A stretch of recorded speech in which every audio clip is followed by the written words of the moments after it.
Bonjour à toutes et à tous, nous revoici réunis pour une nouvelle session de notre cours d'initiation sur QGIS qui sera consacré cette fois-ci à l'exploration de l'interface. Alors à la fin de ce module, vous connaîtrez les bases de l'interface de QGIS et vous serez capable de vous déplacer de manière autonome sur une vue cartographique. Alors pas de temps à perdre, allez récupérer votre tasse de café, de thé ou encore de chocolat chaud et c'est parti. Voilà donc, nous retrouvons l'interface de QGIS au même endroit auquel je vous avais laissé la dernière fois. Alors vous pouvez peut-être vous sentir un peu perdu avec tous ces icônes et ces différents menus. C'est normal, hein, pas d'inquiétude. Nous allons détailler tout cela pas à pas. Nous allons tout d'abord nous attarder sur cette barre supérieure ici, qui est la barre de menu. Nous avions vu la dernière fois un onglet de cette barre de menu, l'onglet couche, qui nous avait permis d'ajouter une couche vecteur, si vous vous souvenez bien. Vous voyez ici que les possibilités sont très très grandes, hein, puisqu'on pourra rajouter in fine d'autres couches, comme des couches raster, que nous verrons dans la prochaine session. Alors je ne m'attarderai pas ici sur chaque onglet composant cette barre de menu, tout simplement parce que certains onglets nécessitent des compétences plus poussées dans l'utilisation de QGIS, et ici nous sommes sur un module d'initiation. Nous en verrons quelques-uns, mais pas la totalité. Je vais ensuite m'arrêter sur cette barre d'outils composée d'une multitude d'icônes. Alors il se peut que vous n'ayez pas les mêmes icônes que moi, pas d'inquiétude encore une fois. En fait QGIS, à l'instar de logiciels comme Illustrator, comme Blender ou encore comme AutoCAD, c'est un environnement modulaire, c'est-à-dire que ces différentes sections qui composent l'interface, vous allez pouvoir les bouger, les agencer à votre guise, suivant vos envies et vos habitudes de travail. Et je vous montrerai par la suite comment ajouter ou masquer des groupes d'onglets ou des panneaux latéraux. Bon, voilà, petit aparté fermé, revenons-en à nos groupes d'icônes. Alors nous allons commencer par ces trois premiers icônes.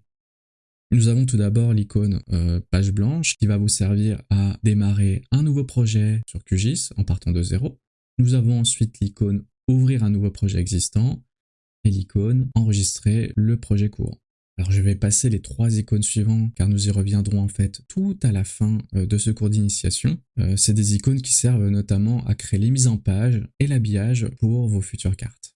Passons ensuite au groupe d'icônes situé entre cette petite main et la loupe zoom suivant. Donc la petite main, c'est l'icône que vous utiliserez le plus, je pense, sur l'interface de QGIS et qui va vous permettre de naviguer et de vous déplacer sur la carte, tout simplement. Ensuite, je vais passer cette icône ainsi que tous les icônes contenant du jaune vif car elles feront l'objet d'une session dédiée aux sélections dans QGIS. Alors je vais tout de suite passer sur ce groupe d'icônes plus et moins. C'est un groupe d'icônes qui va tout simplement vous permettre d'effectuer un zoom plus ou moins sur votre carte. Je vais vous l'illustrer tout de suite. Alors pour l'icône plus, il vous suffit tout simplement de cliquer sur une zone de votre carte et ça va effectuer un zoom à l'endroit où est placé le curseur. Vous avez également la possibilité de rester appuyé sur le clic gauche, de dessiner un rectangle de sélection, de relâcher et ça va zoomer à l'endroit où vous aurez dessiné ce rectangle. Et pour l'icône moins, c'est exactement pareil, vous cliquez et ça va dézoomer, tout simplement. Alors l'icône suivante va vous permettre en fait d'afficher votre couche dans sa globalité. Si je zoome à un endroit de ma couche et que je clique sur ce bouton, la vue me renvoie donc à ce que l'on appelle l'emprise de ma couche. C'est exactement le même fonctionnement pour ce bouton. Si je sélectionne ma couche des pays et que je clique sur ce bouton, alors ça me renvoie à l'emprise de cette couche. Ensuite, cette paire d'icônes va vous permettre de naviguer entre les différents niveaux de zoom par lesquels vous êtes passé. Si par exemple je zoome sur la Suisse hop, et que je clique sur ce bouton,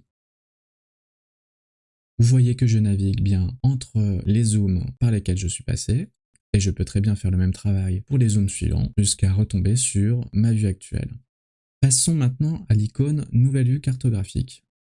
Cette icône va vous permettre en fait de créer une nouvelle vue qui sera indépendante de la vue actuelle.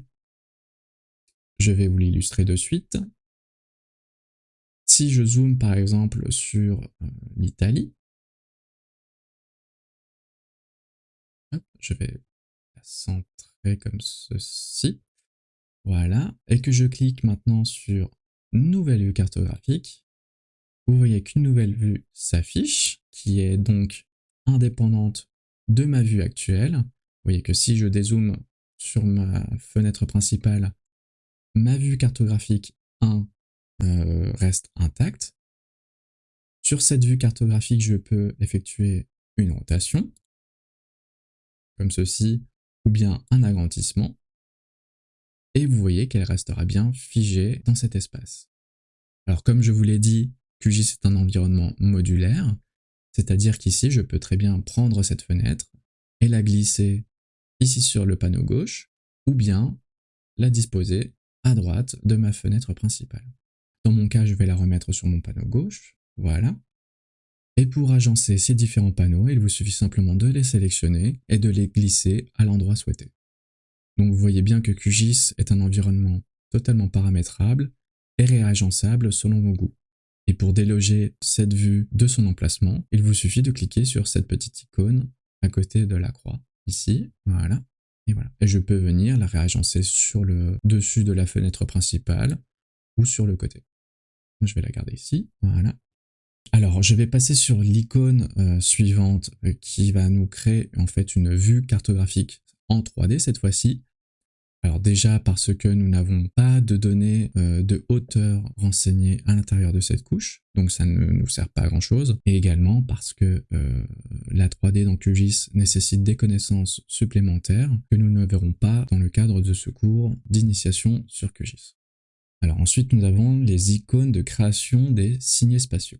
Alors pour vous expliquer rapidement, les signets spatiaux sont comme des marque-pages dans un livre, sauf qu'ici, nous allons créer des marque-pages géographiques. Et comme pour un marque-page, en fait, il vous permet de garder en mémoire un endroit important de votre couche sur lequel vous pourrez y revenir très rapidement. Je vais vous illustrer ceci. Donc, mettons que je souhaite créer un signet spatial sur Madagascar. Hop. Je vais donc zoomer sur Madagascar et cliquer sur Nouveau signet spatial. Ici, je vais lui donner un nom, Madagascar. Le groupe, nous allons lui donner le groupe Afrique. Alors ici, vous pouvez voir l'emprise de la vue actuelle.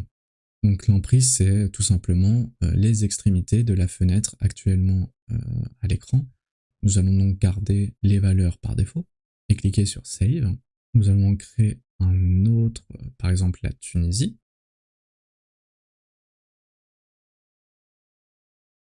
Ajouter un nouveau signet.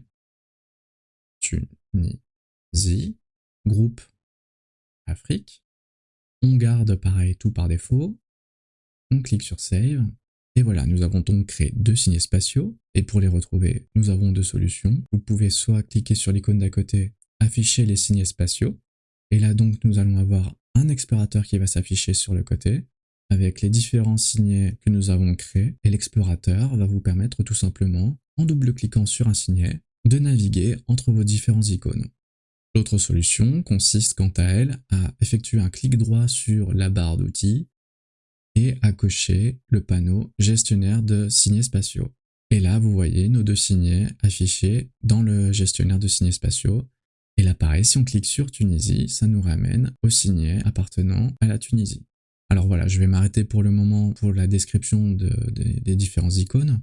Comme je vous l'ai dit, cette paire d'icônes-là fera l'objet d'une session dédiée à la sélection dans QGIS, et nous aborderons ces autres icônes beaucoup plus tard dans ce cours. Je vais simplement terminer ici par vous parler de ce panneau latéral situé à gauche de l'interface, qui est une interface relative aux couches que vous aurez importées dans QGIS. Alors, pour le moment, vous l'avez compris, il n'y a qu'une seule couche qui a été importée, celle de notre couche des pays provenant du site Natural Earth Data. Mais à terme, vous pourrez rapidement vous retrouver avec plusieurs couches, voire plusieurs dizaines de couches qui se superposeront à l'intérieur de cette fenêtre.